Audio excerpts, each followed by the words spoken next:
In this video, I'm going to share 3 life lessons from Richard Feynman. So what's the first thing that comes to your mind when I say physicist? Probably someone with curly standing hair and a crazed look in his eyes. And he's writing furious math equations on a desk in a corner. What you probably didn't imagine was fun and a sworn loyalist to chocolate ice cream. More on that later. But the star of today's video, Richard Feynman, is just that. Hey friend, and welcome to the channel. If you're new here, I'm Dan, and in this channel we explore the strategies and tools to become more effective and productive. And if you're anything like me, and you're always eager to learn more about productivity and performance, please consider subscribing to the channel. And now, let's continue with this video. Today, we'll be distilling the key lessons from the book Surely You're Joking, Mr. Feynman, by Richard Feynman itself. This book is filled with little stories and lessons and such a fresh perspective on life. I can't do justice to the exploits of a lifetime in just one video, so today I will touch upon my 3 biggest takeaways from this book. The 3 lessons I'm going to talk about are having a different toolbox, deciding never to decide again, and of course the Feynman Technique. So feel free to skip forward to any section that you're particularly excited about, but for now, let's just dive into the first lesson. There's no doubt that Feynman was a genius, but what really set him apart was his ability to use what he called a different box of tools. The idea behind this is to have skills and knowledge that are beyond what is normally taught in the field that you're working or studying in. The story of how Feynman discovered the value behind this began when he was in high school. Feynman would talk a lot and make a lot of noise during his physics class. One day, his teacher got really frustrated and called him after class. He gave Feynman a book on advanced calculus and told him that he shouldn't talk until he had learned everything from that book. And so that's what Feynman did. While his classmates were studying 10th grade physics, he was learning advanced calculus. From this book, Feynman learned a lot of techniques for solving integrals that weren't taught in schools and universities. The result of this was that later, during his days in Princeton, he could solve complex integrals by using these techniques, when all other well-known methods had failed to solve that problem. In a way, this is similar to one of Steve Jobs' experiences. After dropping out of college, Jobs took a calligraphy course purely out of interest. Later on in life, while designing the first Macintosh, he was able to put this knowledge to good use. Having a different tool or skill from the other designers and engineers on the team allowed him to think of parts of the design that no one else did, which led to the beautiful typography and interface design of every Apple product today. Having unique skills from their peers and teammates allowed both Feynman and Jobs to contribute to projects in ways that others could not.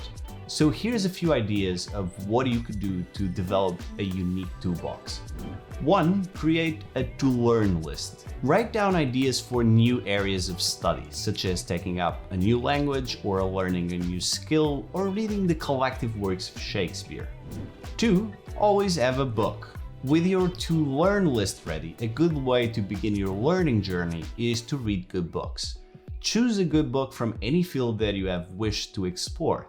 Pick it up in between activities and read a few pages. And this way, you'll easily read a book per week. 3. Take online courses.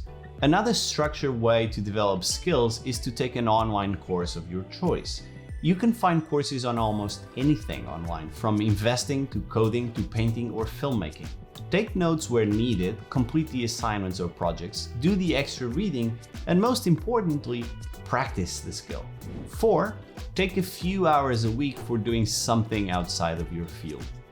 A good way to ensure that you work towards expanding your toolbox is to devote some time each week to practice some skill outside of your main area of work. For example, you could decide to spend 1 hour every day painting or running, or decide that you'll learn to cook 1 new meal every weekend. Give yourself some exciting weekly targets and work towards them. And 5. Practice the skill. At the end of the day, whether you decide to read a book or learn by doing an online course, it is important to actually use your tools. Reading a book on C# isn't the same thing as writing a program. Studying painting isn't the same as picking up a brush. Skills and knowledge are useless if you don't put them into practice. So take some time regularly to practice these skills, and within time, you'll have a truly unique toolbox. Let's move on to the second key lesson from Feynman: deciding never to decide again. Every decision you make takes up your mental energy. What you'll need to do is decide which decisions can be made and which can be eliminated. Here's a story from Feynman's life, where he was confronted with a big decision and how it led him to this idea. At one point in his career, Feynman had 2 great job offers from both Cornell and Caltech. As soon as he thought of moving to Cornell, Caltech would up their offer, and when he thought he'd stay at Caltech, they upped something at Cornell. The same day that he accepted the offer from Cornell, he discovered why he truly belonged at Caltech. That day, while walking across the campus, he met 2 fellow scientists. The first told him about how it had finally been proved that the universe was older than the Earth.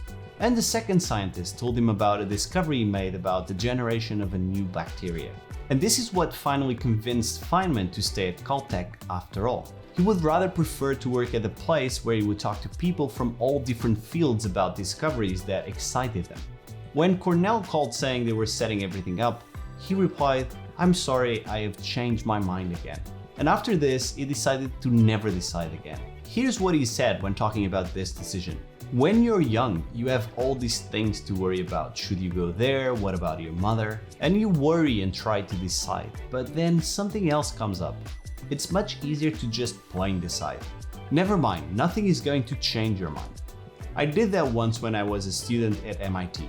I got sick and tired of having to decide what kind of dessert I was going to have at the restaurant. So I decided it was always going to be chocolate ice cream and never worried about it again. And this reminded me of Tim Ferriss' decision to not read any new books. It was his decision that removed 1,000 other decisions. He realized that his fear of missing out, coupled with this difficulty in moderating, was making the decisions of which book to read and which not a lot harder. And to add to all this, his energy was being consumed in giving away unsolicited books sent to him by publishers and saying no to friends when they asked him to read their books. He asked himself if there was a blanket policy that could be made that would 1. Make it easier to say no, and 2.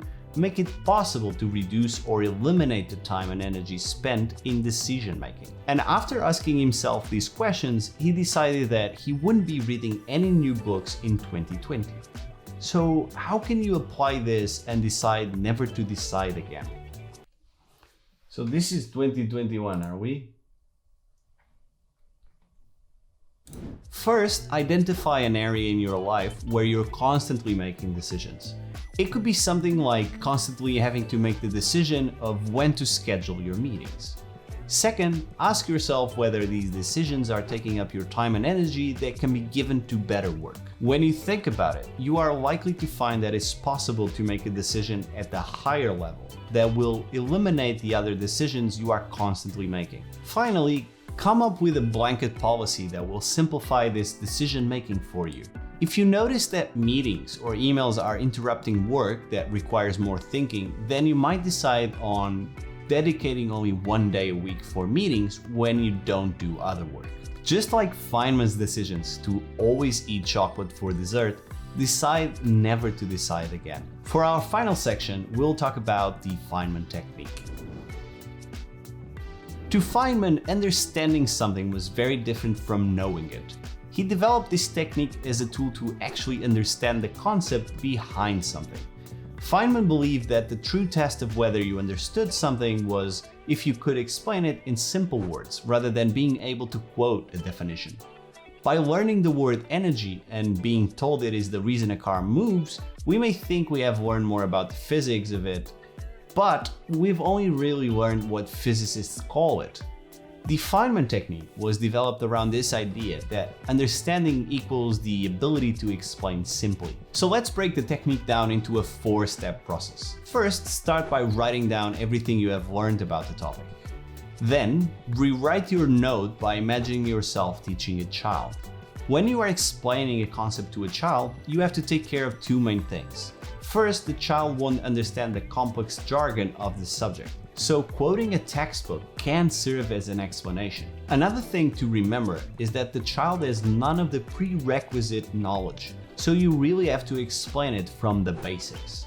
Secondly, you have to keep in mind a child's attention span and really explain it to them in the most concise way possible. This should help you avoid rambling that will mislead you to believe that you explained something in depth just because you spoke for too long.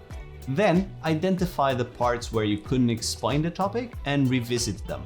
Try to understand these concepts from the basics. Finally, once you think you have understood all the parts that you couldn't explain the last time, simplify your notes. Repeat this process till you have broken down the lesson to its simplest form. Even the very intimidating concepts can be explained in a way that a child can understand them. Here's how Feynman explained the very base of the universe's existence. All things are made of atoms, little particles that move around in perpetual motion, attracting each other when they are a little distance apart, but repelling upon being squeezed into one another. The key is to get to the hypothesis in as few words as possible, and that is the Feynman technique for you. So that's some of the lessons from Surely You're Joking, Mr. Feynman. I hope you have learned something new today and added a few new ideas to your toolbox. Let me know in the comments how you'll be using these ideas in your life. So I highly recommend that you read this book to get an insight into the scientific method, physics, philosophy, psychology, history, and on the way, learn to make better decisions and, of course, gain a little wisdom. It is a fun book filled with stories from the lifetime of a curious, extremely intelligent, and very wise character. And if you enjoy this video, you'll love my next video on the lessons from the best book on habits, Atomic Habits by James Clear. So until next time, this was Dan Sylvester. Bye-bye.